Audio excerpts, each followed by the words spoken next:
Hello everyone, I'm Boneshwar from StudyBuddy. நீங்கள் previous சாப்டர்ஸில் social இன்ஸ்டிடியூஷன்ஸ்னால் என்னென்ன அதில் என்னென்ன சேஞ்சஸ் நடந்திருக்கு அப்படிங்கிறத பார்த்துருப்பீங்க. இந்த சாப்டரில் நம்ம சோஷியல் இன்ஸ்டிடியூஷன் என்னென்ன பர்டன்ஸ் இந்த சொசைட்டி கொடுத்துருக்கு அப்படிங்கிறத பார்க்கலாம். Chapter-5 Burdens of Social Inequality and Exclusion. Okay. The family, caste, tribe, and the market. These are the social institutions that have been considered in last two chapters. In chapter 3 and 4, these institutions were seen from the point of view of their role in forming communities and sustaining societies. In this chapter, we consider an equally important aspect of such institutions, namely the role in creating, sustaining burdens of inequality and exclusion. இதுக்கு முன்னாடி நீங்கள் பார்த்த family, cost, try, market அப்படிங்கிற social இன்ஸ்டிடியூஷன்ஸ்லாம் அதோட role இந்த கம்யூனிட்டியை form பண்ணுறதுலையும் சரி, இது நினச்சிருக்க society உருவாக்குறதுலையும் சரி, இதெல்லாம் நீங்கள் பார்த்துருப்பீங்க. ஆனால் இந்த சாப்டரில் நம்ம என்ன பார்க்க போகிறோம்னா, அது என்ன வகையான பர்டன்ஸை இந்த சொசைட்டியில் உருவாக்குது, லைக் இன்இக்வாலிட்டி, எக்ஸ்க்ளூஷன், இந்த மாதிரி விஷயங்களை எப்படி உருவாக்குது அப்படிங்கிறத நம்ம பார்க்கலாம். For most of us who born and live in India, social inequality and exclusions are fact of life. We see beggars in the street and on railway platforms. We see younger children laboring as domestic workers, construction helpers, cleaners, and helpers in street side restaurants, dabas, and tea shops. We are not surprised at the sight of small children who work as domestic workers in middle class urban homes, carrying the school bags of older children to the school. It does not immediately strike us as unjust that so some children are denied schooling. Some of us read about caste discrimination against the children in schools. Some of us face it. Likewise, news reports about violence against women and prejudice against minority groups, differently abled, are the part of our everyday lives. நம்ம இந்தியாவில் பிறந்த நமக்கு social inequality and exclusion தான் புதுசாக சொல்லித்தரணுங்கிற அவசியம் கிடையாது. ஏன்னா நம்ம தினம் பார்க்குற விஷயந்தான். பர்கர்ஸ் வந்து ரோட்லேயும் ஸ்ட்ரீட்லேயும் ரயில்வே பிளாட்ஃபார்ம்ஸ்லேயும் இருக்கிறது. சின்ன சின்ன சில்ட்ரன்ஸ்லாம் வந்து டொமஸ்டிக் லேபர் ஆகும், கன்ஸ்ட்ரக்ஷன் சைட்ஸ்லேயும் க்ளீனர்ஸாகவும் இருக்கிறதெல்லாம் நம்ம தினம் பார்க்குற விஷயந்தான். இதெல்லாம் நமக்கு இதை விட மோசமானது என்னென்னா, அதே சின்ன பசங்க வந்து படிக்கிற பசங்களுக்கு ஹெல்ப் பண்ணுற மாதிரி மிடில் கிளாஸ் அந்த பீப்புளுக்கு ஹெல்ப் பண்ணுற மாதிரி அவங்க ஸ்கூல் பேக்கை தூக்கிட்டு போகிறது, அந்த மாதிரி வேலையும் பார்க்குற கொடுமையான விஷயங்கள்லாம் நம்ம பார்க்குறோம். ஆனால் அதெல்லாம் நமக்கு உடனே அன்ஜஸ்ட்டாக படாது. ஏன்னா நம்ம தினம் அதை பார்த்துக்கிட்டு இருக்கோம். அது ஒரு நார்மலைஸ் ஆன மாதிரி ஆகிடுச்சு. ஈவன் இது மட்டும் இல்லாமல் நம்ம வைலன்ஸ் அகேன்ஸ்ட் உமன், அப்புறம் நம்ம ஒரு மைனாரிட்டி குரூப்பை பற்றி ப்ரீஜடியூஸ் பண்ணுறது, டிஃப்ரெண்ட்லி ஏபிள்டு பீப்புளை எல்லாருமே அப்யூஸ் பண்ணுறது, அந்தமாதிரி விஷயங்களை நம்ம தினம் பார்த்து அதை நார்மலைஸ் பண்ணுற அளவுக்கு நம்ம கொண்டு வந்துட்டோம். Okay. The everydayness of social inequality and the exclusion often make them appear inevitable, almost natural. If we too some recognize the inequality and exclusions are not inevitable, we often think of them as a being deserved or justified in some senses. Perhaps the poor and marginalized were they are because they are lacking in ability or haven't tried hard enough to improve their situation. We just tend to blame them for their own plight. If only they worked harder or were more intelligent, they wouldn't where they are. நம்ம தினமும் பார்க்குற social inequality, எக்ஸ்க்ளூஷன்ஸ்லாம் தவிர்க்க முடியாததுக்கு almost நேச்சுரலாகவே இருக்குது.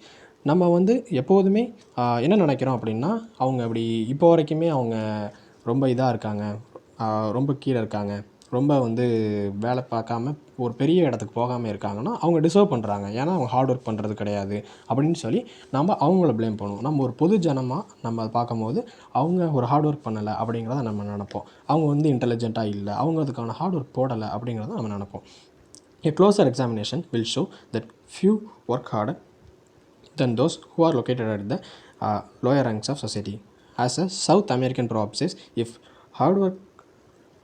hard labor were really such a good thing, the rich would keep it all for themselves. All over the world, backbreaking work like stone breaking, digging, carrying heavy weights, pulling rickshaws or carts is invariably done by the poor. And yet they rarely improve their life chances. How often we come across the poor construction worker who rises to become even a petty construction contractor. It is only in films that our street child may become an industrialist, but even in films it often shows that such a dramatic rise requires illegal and unscrupulous methods. நம்ம தினமும் பார்க்குற social inequality, okay, நம்ம ஏன் இப்படி இருக்காங்க அப்படின்னு நம்ம ஒரு க்ளோஸர் எக்ஸாமின் பண்ணோன்னா அவங்க இப்போ ஒரு சவுத் அமெரிக்கன் ப்ராப் இருக்குது. அதில் என்ன சொல்லுவாங்கன்னா, hard labour were really good to thing. இப்போ வந்து இப்போ ஹார்ட் லேபர்னால் இந்த இடத்துல அவங்க சொல்கிற வந்து லேபர் கிடையாது, ஜாபை சொல்கிறாங்க. இப்போ ஹார்ட் லேபருங்கிறது ஒரு நல்ல விஷயமா இருந்தால் அதை வந்து பணக்காரங்களே வச்சுருந்துருக்கலாமே, ஏன் வந்து ஏழைகள் அதை பார்க்கணும் அப்படிங்கிறத கேட்குறாங்க. இது ஒரு எக்ஸ்ப்ளாய்டேஷன் அப்படிங்கிறது இந்த ப்ராப் வந்து எடுத்து சொல்கிறாங்க.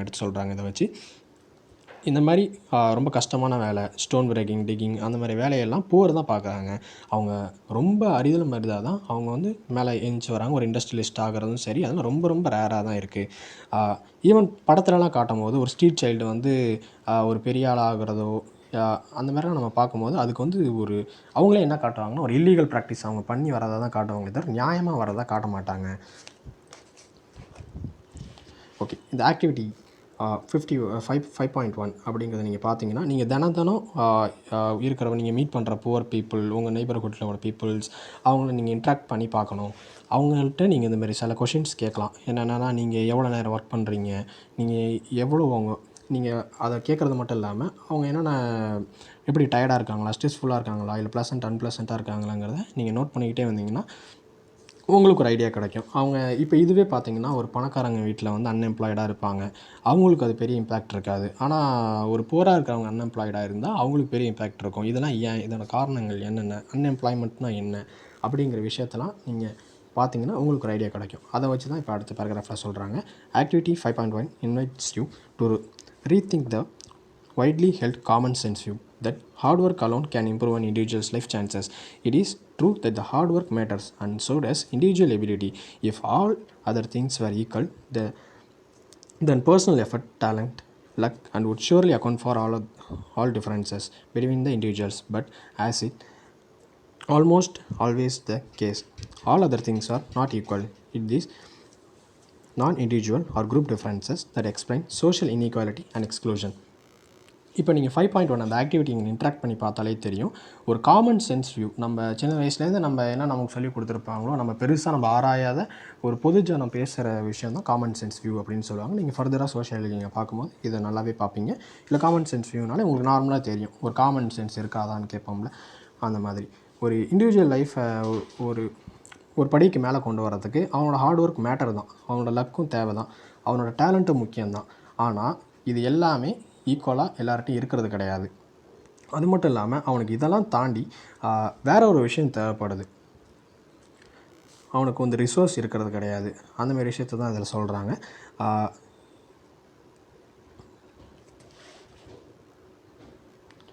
ஓகே, இது எல்லாமே எல்லார்ட்டையும் இருக்கிறது கிடையாது, எல்லாருக்குமே ஈக்குவலாக இது கிடைக்கிறது கிடையாது இந்த ஆப்பர்ச்சுனிட்டிஸ்.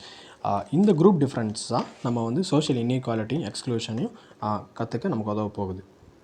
இப்போ what is social about social inequality and exclusion? இந்த சமூகம் வந்து என்னென்ன இன்இக்வாலிட்டி, எக்ஸ்க்ளூஷன் அதோட வியூலேருந்து நம்ம பார்ப்போம். இந்த சமூகத்தோட வியூலேருந்து பார்க்கலாம்.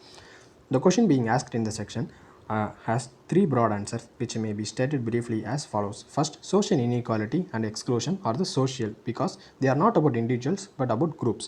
Secondly, they are social in sense and sense that they are not economic, although there is a usually strong link between the social and economic inequality. Third, they are systematic and structured. There is a definite pattern to social inequalities. These three broad senses of the social will be explored briefly below. Okay, இதில் அவங்க என்ன சொல்கிறாங்கன்னா, என்னென்ன காரணங்கள் அப்படிங்கிறத நம்ம கேட்க ஆரம்பிக்கிறோம் சோஷியல் இன்க்ளூஷன் அண்டு இன்இக்வாலிட்டிக்கு. நம்ம ஃபஸ்ட்டு பார்த்தோன்னா சோஷியல் இன்இக்வாலிட்டி எக்ஸ்க்ளூஷன் சோஷியல் காரணங்கள் தான். ஏன்னா இது தனிப்பட்ட ஒரு மனிதனோட ஒரு இது கிடையாது, ஒரு குரூப்பாக நம்ம என்ஃபோர்ஸ் பண்ணும்போது தான் இந்த சோஷியல் இன்இக்வாலிட்டி அப்படி எக்ஸ்க்ளூஷனுக்கு போன பேட்டர்ன்ஸ்லாம் நமக்கு வருது. செகண்டாக பார்க்கும்போது இது வந்து எக்கனாமிக்கான சென்ஸ் கிடையாது. எக்கனாமிக்கலாக யாருமே வந்து சோஷியல் இன்இக்வாலிட்டி எக்ஸ்க்ளூஷன் ஃபுல்லாக நம்ம என்ஃபோர்ஸ் பண்ண முடியாது, அதுவும் இந்தியாவில். எக்கனாமிக்கலாக கிடையாது, இதுக்கு வந்து ஒரு சோஷியல் காசும் இருக்குது. நம்ம சோஷியலுக்கும் எக்கனாமிக்கும் உள்ள அந்த அந்த அந்த லிங்க்கையும் பார்க்க போகிறோம். தேர்டு வந்து சிஸ்டமேட்டிக் அண்ட் ஸ்ட்ரக்சர்டு ஸ்டடி. என்னென்ன ஸ்ட்ரக்சர் இதில் இருக்குது, டெஃபினட் பேட்டர்ன் நம்ம ஒன்று கொடுத்துருக்கோம் இது வரைக்கும், அதையும் நம்ம பார்க்க போகிறோம் பிலோ. Okay, social inequality.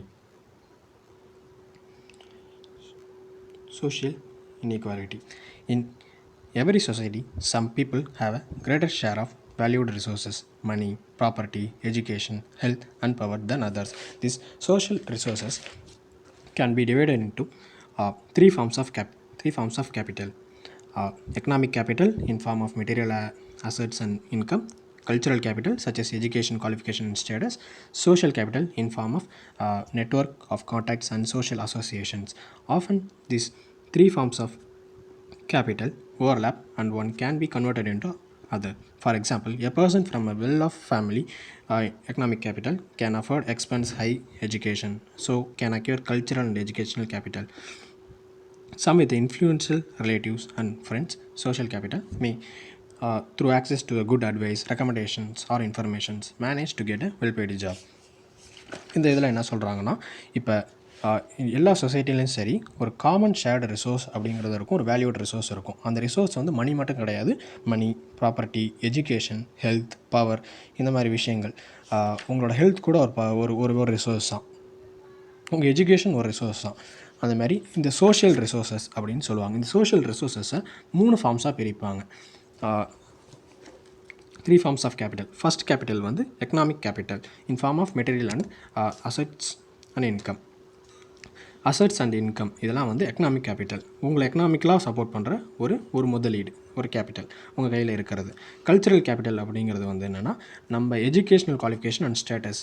இந்த ஸ்டேட்டஸ் நம்ம சோஷியல் பொசிஷன் நம்ம சொசைட்டி கொடுக்குறது தான் ஸ்டேட்டஸ்ன்னு நம்ம சொல்லுவோம். இந்த கல்ச்சுரல் கேபிட்டல், எஜுகேஷன் நீங்கள் படிச்சிருந்தீங்கன்னா அதுவும் உங்களுக்கு ஒரு முதலீடு தான். நீங்கள் எதுவுமே பணமே இல்லைனாலும் உங்கள் படித்த குவாலிஃபிகேஷன் வச்சு நீங்கள் ஒரு கம்பெனியில் வேலை தேடலாம். அதுமாரி கல்ச்சுரல் கேபிட்டல். இது மட்டும் இல்லாமல் social capital third. Social capital அப்படிங்கிறது எப்படின்னா, நம்ம நெட்ஒர்க்ஸ் ஃபார்ம் பண்ணுறோம்ல, ஒரு கான்டாக்ட்ஸ் வச்சுக்கிறதும் சரி, ஒரு சோஷியல் ஒரு சோஷியல் அசோசியேஷன்ஸோடு இருக்கிறதும் ஒரு சோஷியல் கேபிட்டல். இது 3 சேரும் போது தான் ஒரு ஹையஸ்ட் ரிசோர்ஸாக இருக்குது. இது மேக்ஸிமம் நீங்கள் பணக்காரங்கள்ட்ட இது எல்லாத்தையும் நீங்கள் பார்க்கலாம். இந்த 3ம் அப்பப்போ ஓவர்லாப் ஆகும். எப்போனா, அப்பப்போ ஓவர்லாப் ஆகிறது மட்டும் இல்லாமல் உங்கள்கிட்ட இது ஒரு 2 இருந்தால் போதும், நீங்கள் இன்னொன்று உருவாக்கிடலாம் ஆட்டோமேட்டிக்காக. இப்போ ஃபார் எக்ஸாம்பிள், நீங்கள் ஒரு நல்ல சொசைட்டியில் ஒரு பர்சன் இருக்கார் அப்படின்னு பார்த்தீங்கன்னா, அவங்கள்ட்ட ஒரு எக்கனாமிக்கலாக ஒரு சப்போர்ட் இருக்கும். எக்கனாமிக் கேபிட்டல் அவர் கையில் ஆல்ரெடி இருக்குது. அந்த எக்கனாமிக் கேபிட்டலை வச்சு அவர் எஜுகேஷனை வாங்கலாம். ஒரு எஜுகேஷனை வாங்கலாம். எஜுகேஷனா ஒரு நல்ல ஒரு ப்ரிவிலேஜ்டு ஒரு எஜுகேஷனல் இன்ஸ்டிடியூஷன்ஸில் அவர் சேர்ந்து ஒரு நல்ல ஒரு குவாலிட்டியாக ஒரு எஜுகேஷன் அவர் படிக்கலாம். அவரோட எஜுகேஷனல் குவாலிஃபிகேஷன் அவர் ஏற்றிக்கலாம். அவரோட கல்ச்சரல் கேபிட்டல் அவரால் இம்ப்ரூவ் பண்ணிக்க முடியும். ஸோ எஜுகேஷனல் குவாலிஃபிகேஷனும் அந்த எக்கனாமிக் கேபிட்டலையும் நம்ம சேர்த்தோன்னா அவருக்கு ஈஸியாகவே சோஷியல் கேபிட்டல் கிடச்சிரும். ஏன்னா இதெல்லாம் இருந்தாலே பீப்புள்ஸ் தானாகவே அட்ராக்ட் ஆக ஆரம்பிச்சிருவாங்க.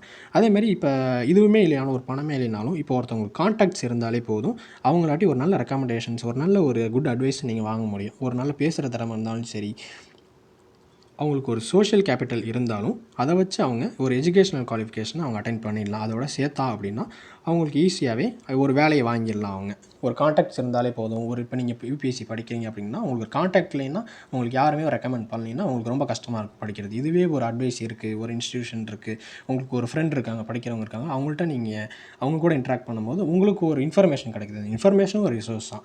அதை வச்சு நீங்கள் அதை யூஸ் பண்ணி நீங்கள் ஒரு வேலை, இப்போ நீங்கள் UPSC கிராக் பண்ணிட்டீங்க அப்படின்னா அது ஒரு வேலை உங்களுக்கு கிடச்சிருச்சு. அதாவது உங்கள்கிட்ட ஒரு 2 இருந்தால் போதும், நீங்கள் இன்னொன்று உருவாக்கிடலாம். Okay.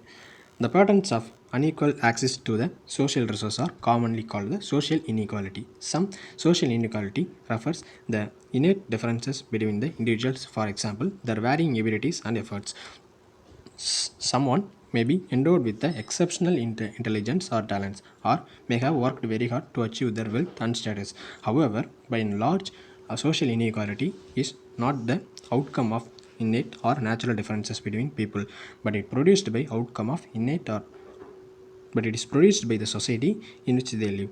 Sociologists use the term social stratification to refer the system by which categories of people in the society are ranked in the hierarchy.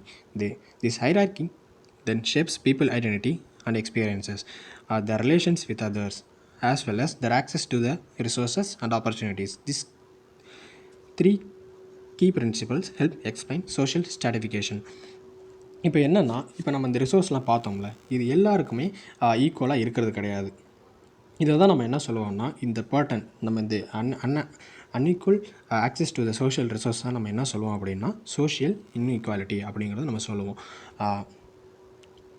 இது எங்கே வருது அப்படின்னா, இதுக்கு முன்னாடி என்ன சொல்லணும்னா, சோஷியல் இன்இக்வாலிட்டி வந்து நம்ம நேச்சுரலாகவே சில டிஃப்ரென்சஸ் சில பீப்புள்ஸ்குள்ளே இருக்கும். நீங்கள் அந்த ஈக்குவாலிட்டி பார்த்தீங்கன்னா, இப்போ ஒருத்தவங்க உங்கள் கிளாஸ்லேயே இருப்பாங்க, உங்களை விட நல்லா படிப்பாங்க. அது அவங்களோட எபிலிட்டி, அவங்களோட ஒரு இப்போ இன்கெட்னா அவங்க நேச்சுரலாக வர டிஃப்ரென்ஸ், ஒரு இன்பானாக அவங்கள்ட்ட இருக்கிற ஒரு குவாலிட்டிஸ் வந்து நார்மலாகவே மாறும். ஒருத்தவங்களுக்கும் இன்டெலிஜென்ஸ் மாறும். சில பேர் ரொம்ப ஹார்ட் ஒர்க் பண்ணி அதை அச்சீவ் பண்ணுவாங்க. சில பேருக்கு அந்த ஹார்ட் ஒர்க்னால் என்னன்னே தெரியாது. சில பேருக்கு ஒரு நேச்சுரலாகவே அந்த ஸ்டேட்டஸ் இருக்கும், அவங்க வீட்டில் இருப்பாங்க. சில பேருக்கு அது இருக்காது. இதெல்லாம் வந்து பார்த்தோம்னா நம்ம ஹார்ட் ஒர்க்னால் வர்றது கிடையாது. Social inequality is not the outcome of innate or natural differences between the people. ஆனால் இந்த சோஷியல் இன்இக்வாலிட்டி அப்படிங்கிறது எப்படி வருதுன்னா, சோஷியல் ஸ்ட்ராட்டிஃபிகேஷன் அப்படிங்கிறது மூலமாக வருது. சோஷியல் ஸ்ட்ராட்டிஃபிகேஷன் அப்படிங்கிறது நீங்கள் இன்ட்ரடக்ஷன் டு சோஷியாலஜி படிச்சிருக்கலாம். என்னென்னா, படிநிலைகள், ஹைரார்கி. ஸ்ட்ராட்டிஃபிகேஷன் அப்படின்னா நீங்கள் பயாலஜியில் பார்த்தீங்கன்னா, ஒரு சாயிலோட லேயரை சொல்லுவாங்க. கீழே வந்து ஹார்டாக இருக்கும், ராக்ஸ் கிடக்கும், மேலே வந்து டிப்ரிஸ் கிடக்கும். அந்தமாரி விஷயத்தை நம்ம சொல்லுவோம் ஸ்ட்ராட்டிஃபிகேஷன். சோஷியல் ஸ்ட்ராட்டிஃபிகேஷன் அந்த மாதிரி தான். ஒரு கிளியர் கட் ஒரு ஹைரார்கி இருக்கும். நீங்கள் பார்த்தீங்கனாலே கீழே ஒருத்தவங்க இருப்பாங்க, அதுக்கு மேலே ஒருத்தவங்க இருப்பாங்க, அப்படிங்கிறத நீங்கள் பார்த்தாலே சொல்லலாம். இதுதான் வந்து ஒரு பீப்புளுக்கு, ஒரு பர்சனுக்கு என்னென்ன ரிசோர்ஸ் கிடைக்கணும் அப்படிங்கிறத தீர்மானிக்குது. இந்த பேட்டர்ன் தான் அவங்களுக்கு ஆப்பர்ச்சுனிட்டிஸையும் கொடுக்குது, சில பேருக்கு கொடுக்காமையும் போகுது. இது வந்து நீங்கள் 3 விதமாக பார்க்கலாம். சோஷியல் ஸ்ட்ராட்டிஃபிகேஷனுக்கு 3 பிரின்சிபல்ஸ் இருக்குது. Okay, social stratification is a characteristic of society, not simply a function of individual differences.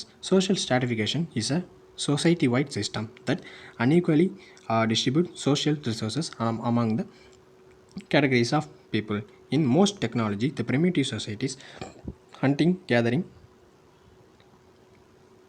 societies, for instance, little was produced, and so only rudimentary social stratification could exist. In more technological advanced society, where people produce a surplus over and above their basic needs. However, social resources are unequally distributed to various social categories regardless of people's innate individual abilities.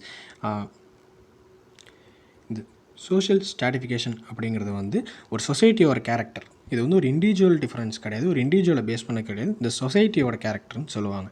இந்த society white system, இது வந்து நீங்கள் ஒரு individual வந்து தனியாக ஒரு ஆளாக enforce பண்ண முடியாது. இந்த சொசைட்டி என்ஃபோர்ஸ் பண்ணுறது. இது வந்து நீங்கள் ப்ரிமிட்டிவ் சொசைட்டிஸில் பார்க்கும்போது ஹண்டிங் அண்ட் கேதரிங்ஸ் அங்கெல்லாம் இருக்கும்போது ரொம்ப கம்மியாக இருந்துச்சு. ஏன்னா யாருக்கு எபிலிட்டி இருக்கோ அவங்க வேட்டையாடுவாங்க. நீங்கள் வந்து இவங்க தான் நீங்கள் வேட்டையாடணும் அப்படின்னு அவங்க சொல்ல முடியாது. ஏன்னா அவங்க இருக்கிறதே ஒரு சின்ன குரூப் ஆஃப் பீப்புள். ப்ரிமிட்டிவில் அது ரொம்ப ரொம்ப கம்மியாக இருந்துச்சு. அவங்களுக்கு தேவையானதை சாப்பிட்டாங்க, தேவையானதை ஒரு பேசிக்கான உள்ள ஒரு சோஷியல் ஸ்ட்ராட்டிஃபிகேஷன் தான் இருந்துச்சு. அபிலிட்டி இருந்தால் போய் வேட்டையாடு, கொண்டு வா, எல்லாருக்கும் கொடு அப்படிங்கிற ஒரு சின்ன ஸ்ட்ரக்சர், சின்ன ஸ்ட்ராட்டிஃபிகேஷன் தான் இருக்குது. ஆனால் அட்வான்ஸ் டெக்னாலஜிக்கல் சொசைட்டி இப்போ நம்ம வர சர்ப்ளஸ் அதிகமாகிடுச்சு. சர்ப்ளஸ் அதிகமாக என்ன ஆகும், இப்போ நம்ம கிட்ட ஒரு 4 பெட் இருக்குது, 4 பேர் இருக்கோம்னா ஆளுக்கு ஒன்று ஷேர் பண்ணிப்போம். ஆனால் இப்போ நம்ம ஒரு 4 பேர் இருக்கோம், கிட்டத்தட்ட 60 பெட் பீஸ் இருக்கும்போது நம்ம என்ன சொல்லுவோம், நம்ம வந்து இன்னொருத்தன் அதிகமாக எடுத்துருவானோன்ட்டு நம்ம அதிகமாக ஷேர் பண்ணிக்க ஆரம்பிச்சிடும். அதிகமாக ஒரு அன்ஈக்குவல் டிஸ்ட்ரிபியூஷன் வர ஆரம்பிச்சிடும், ஒரு போட்டி பொறாமனால. இதுதான் வந்து சோஷியல் ஸ்ட்ராட்டிஃபிகேஷன் இம்போஸ் பண்ணுறது. அது சொசைட்டி இம்போஸ் பண்ணது தான் இந்த சோஷியல் ஸ்ட்ராட்டிஃபிகேஷன். இது வந்து நம்ம நேச்சுரலாக உள்ள டேலண்ட்டை தவிர்த்து நம்ம சொசைட்டியாக நம்ம கொடுக்குற ஒரு பேட்டர்ன் இது. Social stratification persists over generations. It is closely linked to the family and to the inheritance of social resources from one generation to the next. The person's social position is ascribed. That is, children assume the social position of their parents within the caste system, but dictates occupational opportunities. Example, a Dalit is likely to be confined to a traditional occupations such as agricultural labor, scavenging, leather work, with little chances of being able to get high-paying white-collar or professional work. The ascribed aspect of social inequality is reinforced by the practice of endogamy. That is, marriage is usually restricted to the member of same caste, ruling out the potential for blurring caste lines through the intercaste marriages. இந்த social ஸ்ட்ராட்டிஃபிகேஷனுங்கிறது வந்து எப்படி இருக்குன்னா, ஒரு generation to generation persist ஆகிட்டே இருக்குது, அதாவது கடந்துக்கிட்டே இருக்குது. இது வந்து ஒரு இடத்துல நிற்கிறது கிடையாது. ஜென்ரேஷன் அப்படியே மாறிக்கிட்டே இருக்குது. நம்ம இந்த ஜென்ரேஷனில் நம்ம படித்து கொஞ்சம் மாறி போகலான்னு பார்த்தா கூட அது அடுத்த ஜென்ரேஷன்லேயும் அதை வந்து நிற்கிது நமக்கு முன்னாடி.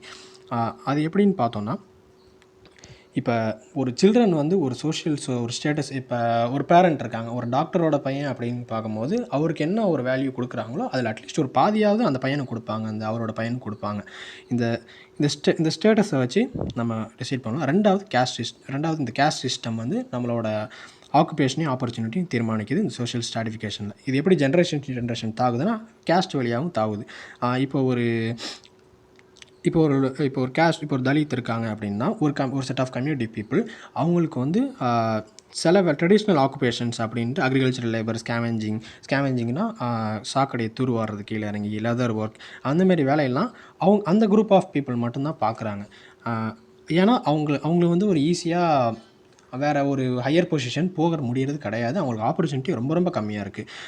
ஒயிட் காலர் ஒர்க்கர்ஸ் அப்படின்னா ஒன்றும் இல்லை, அந்த ஸ்டூடெண்ட் அந்த மாதிரி வேலை பார்க்குறாங்க, ஒரு மேனேஜர் பொசிஷனில் இருக்காங்க, ஒரு பர்மனெண்ட் சேலரி கிடைக்கும் அவங்களுக்கு. அந்தமாரி ஒர்க்ஸ் போகிறவங்களாம் ரொம்ப ரொம்ப ரொம்ப கம்மி. ஏன்னா அவங்களுக்கு ஆப்பர்ச்சுனிட்டியே ரொம்ப கம்மியாக இருக்குது.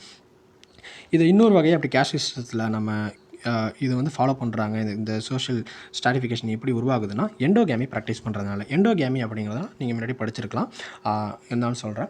எண்டோகேமி அப்படிங்கிறது சொந்த கேஸ்ட்குள்ளேயோ இல்லை கம்யூனிட்டிக்குள்ளேயோ ஒரு செட் ஆஃப் குரூப்குள்ளேயோ அதுக்குள்ளேயே கல்யாணம் பண்ணி கொடுத்துப்பாங்க, ரிலேஷன்ஸ்குள்ளேயே கல்யாணம் பண்ணி கொடுத்துருப்பாங்க. அந்த செட் ஆஃப் பீப்புளுக்குள்ளேயே கல்யாணம் பண்ணி கொடுத்துப்பாங்க, வெளில யாருக்கும் கொடுக்காம. வெளில வேறு ஒரு கேஸ்ட்டுக்கோ ஒரு கம்யூனிட்டிக்கோ வேறு செட் ஆஃப் பீப்புளுக்கோ கல்யாணங்கிறது நடக்காது. அதை ரொம்ப ஸ்ட்ரிக்டாக ஃபாலோ பண்ணுவாங்க. இப்படி ஃபாலோ பண்ணாலே இன்டர்காஸ்ட் மேரேஜ் அப்படிங்கிறது இருக்காது.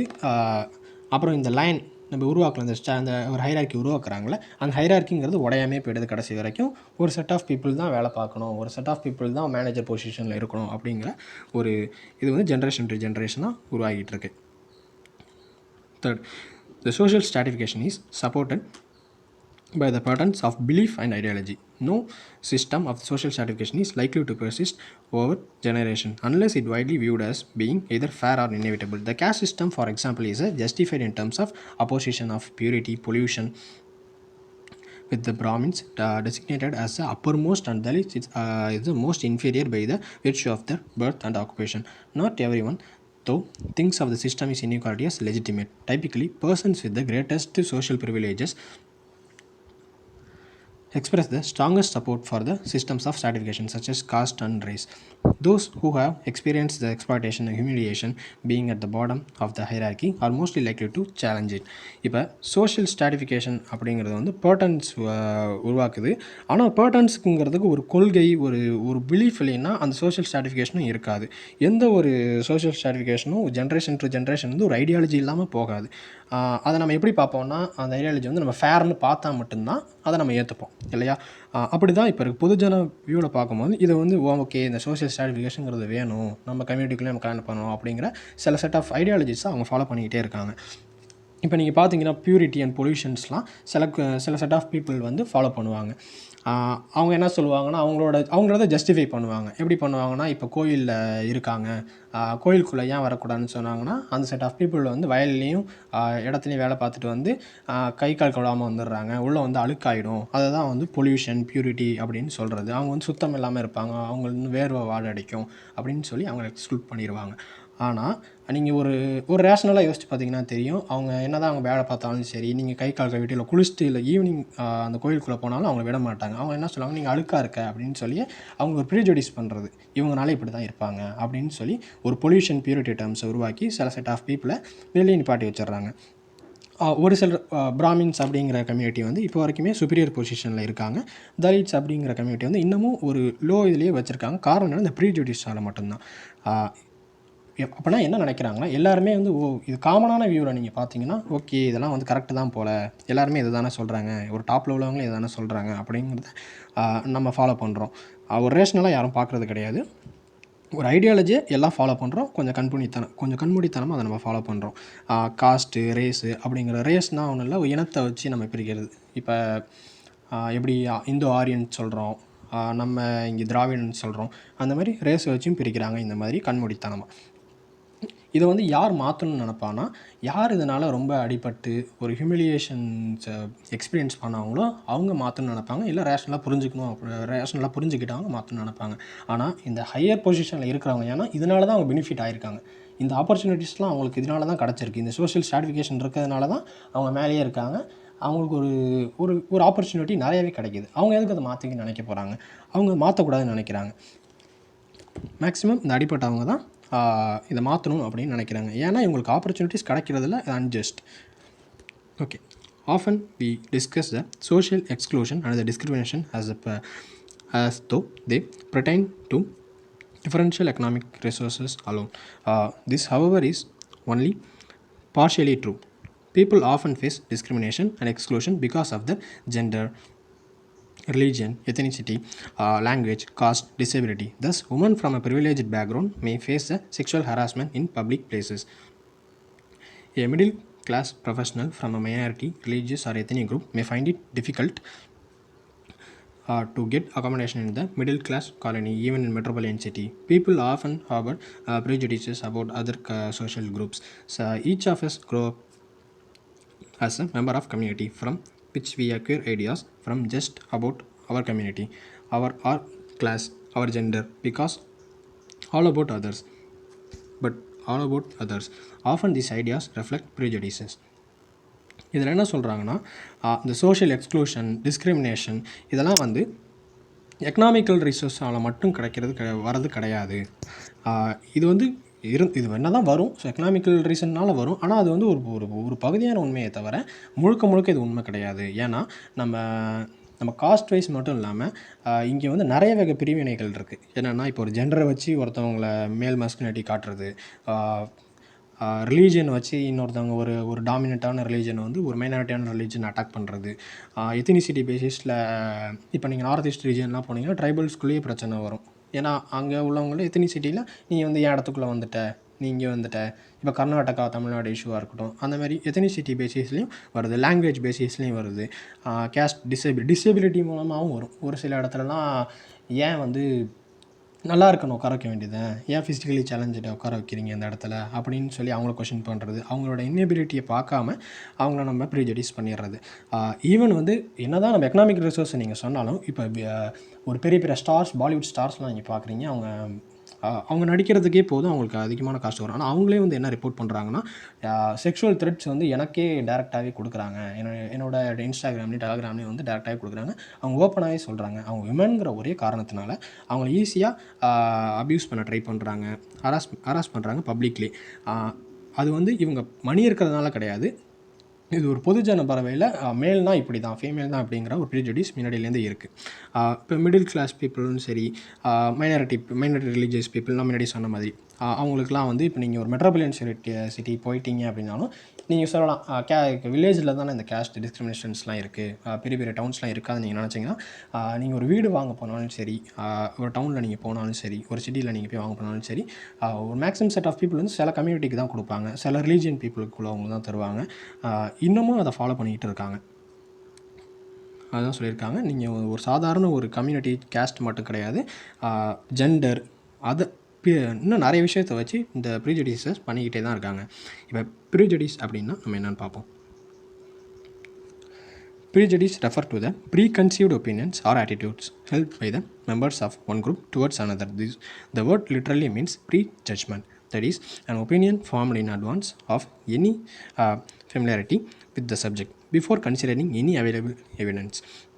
A prejudiced person's conceived opinions, conceived views are often based on the hearsay rather than direct evidence and are resistant to change even in face of new information.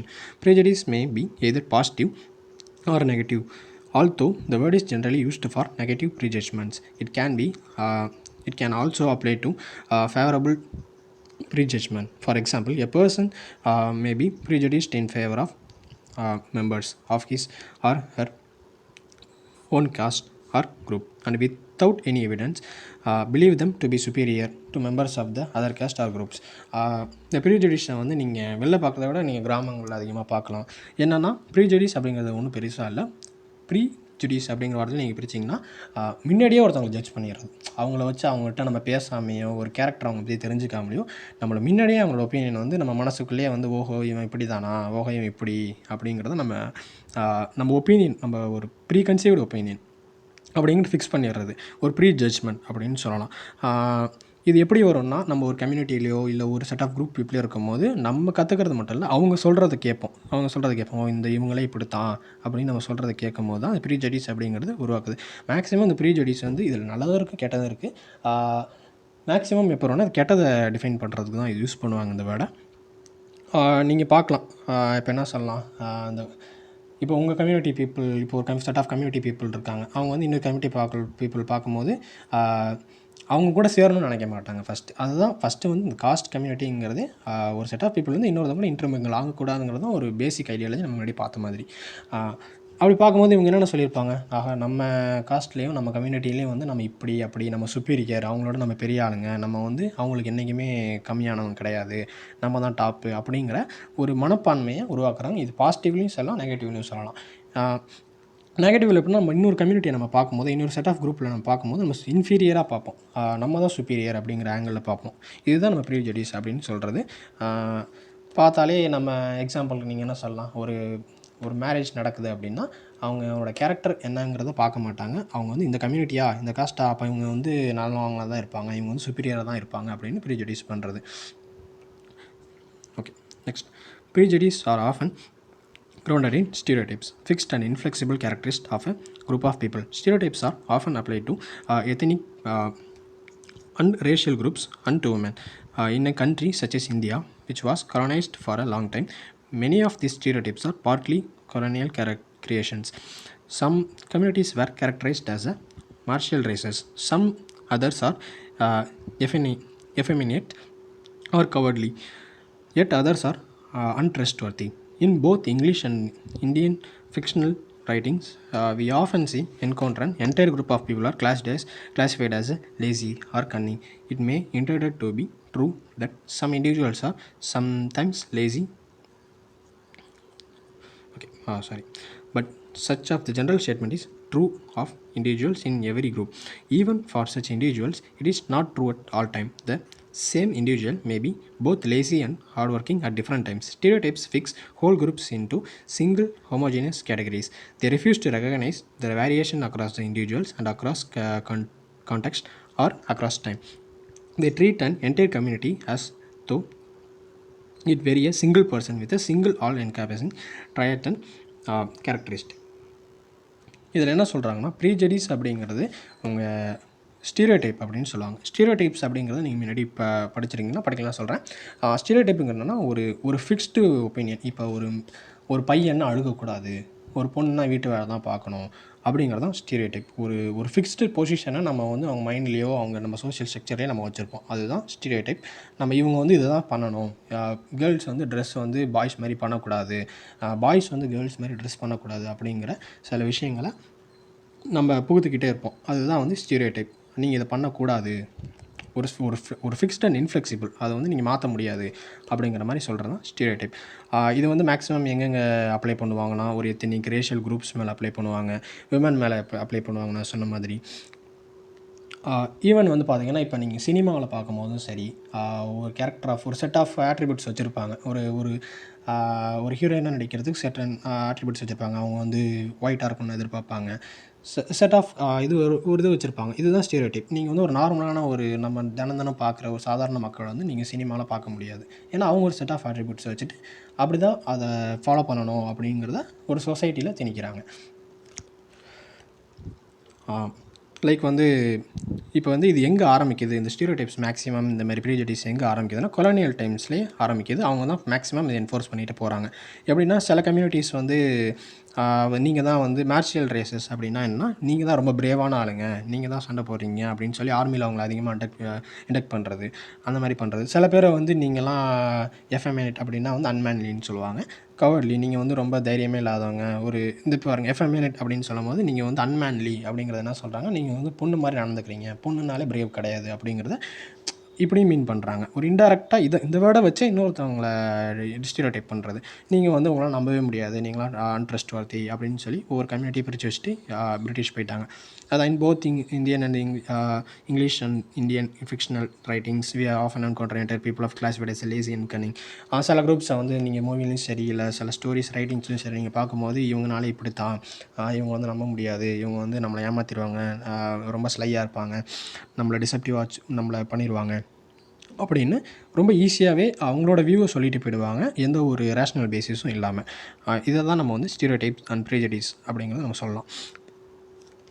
நம்ம வந்து இது எப்படி பார்ப்போம்னா, ஒரு single homogeneous category அப்படியே fix பண்ணிடுவோம். இவங்கனால இப்படி தான் ஒரு இண்டிவிஜுவலோட கேரக்டரை பார்க்காம இந்த செட் ஆஃப் பீப்புளுக்கே ஒரு முகம் கொடுத்துருவோம். இவங்கனால இப்படி தான் அப்படிங்கிறது தான் கீழே உள்ள பேராகிராஃபில் சொல்லியிருக்காங்க. All encompassing traits are character. ட்ரைட்னா ஒன்றுமே இல்லை, ஒரு ஆட்ரிபியூட் தான். நான் சொன்ன மாதிரி அவங்களோட ட்ரைட் அப்படிங்கிறது பயாலஜியில் எப்படி பார்த்தீங்கன்னா ஒவ்வொருத்தவங்களும் ஒவ்வொரு ட்ரைட் இருக்கும் அப்படின்னு சொல்லுவாங்க. சில பேருக்கு கண் ப்ரௌனாக இருக்கும், சில பேருக்கு வந்து கண் வேறு கலரில் இருக்கும், பல ட்ரைட்ஸ் இருக்கும். அவங்களுக்கு அந்த ட்ரைட் வந்து பிளாக் கலர். அந்த மாதிரி அவங்க இன்ஹெரிட் பண்ணுறது பிறந்ததுலேருந்து. இவங்க வந்து இப்படி தான், இவங்க அன்ட்ரஸ்ட் வர்த்தினா அவங்க எல்லாருமே ஜென்ரேஷன் டு ஜென்ரேஷன் அப்படி தான் இருப்பாங்க, இந்த காஸ்ட்டில் விட அப்படி தான் இருப்பாங்க அப்படிங்கிற அதுக்கு தான் அந்த ட்ரைட்டுங்கிற வேர்டை யூஸ் பண்ணுறாங்க. ஓகே.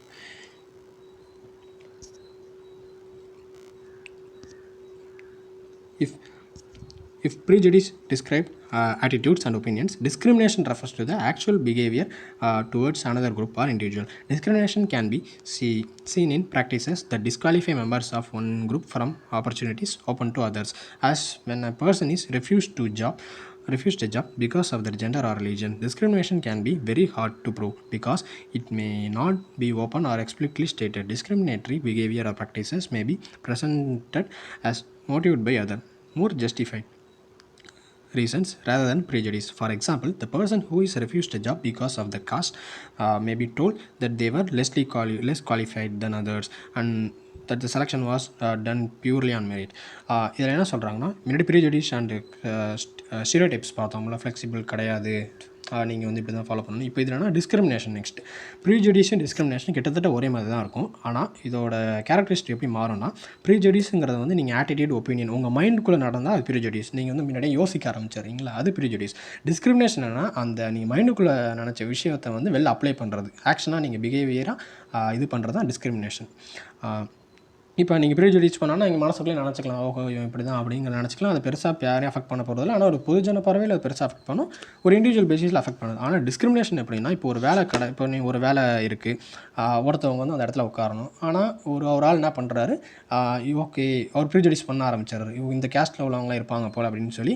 இல்லைப்பா நீ இந்த வேலைக்கு நீ சரி கிடையாது, ஏன்னா வந்து அதை டேரெக்டாக சொல்ல மாட்டாங்க. அதுதான் சொன்னேன், டேரெக்டாக not to be open or explicitly stated. நீ இப்படி சொல்ல மாட்டாங்க. என்ன சொல்லுவாங்கன்னா, இல்லை இந்த வேலைக்கு வந்து உன்னை விட ஒரு பெரிய இது இருக்காங்க, அவங்க வந்துட்டாங்க, தெரியாமல் நீங்கள் வந்துட்டப்பா சாரிப்பான்னு சொல்லி ஏதாவது மழுப்பி அவங்கள வெளில அனுப்பிடுறது. ஆனால் உண்மையான காரணம் என்ன, அவங்க வந்து முன்னாடியே ப்ரீஜுடிஸ் பண்ணிட்டாங்க, ஆஹா இவங்க வந்து இப்படி தான் அப்படின்னு சொல்லி பண்ணிட்டாங்க. அதை வந்து இன்டெரக்டாக ஃபோர்ஸ் பண்ணி அவங்க வெளில அனுப்பி, இது பேர் தான் டிஸ்கிரிமினேஷன், பாகுபாடு காட்டுறது. இதை நம்ம ஓப்பனாக ஆக்ஷனாக தெரிவிக்கும் போது டிஸ்கிரிமினேஷன், நீங்கள் மனசுக்குள்ளே நினைக்கும் போது அது ப்ரீஜுடிஸ்.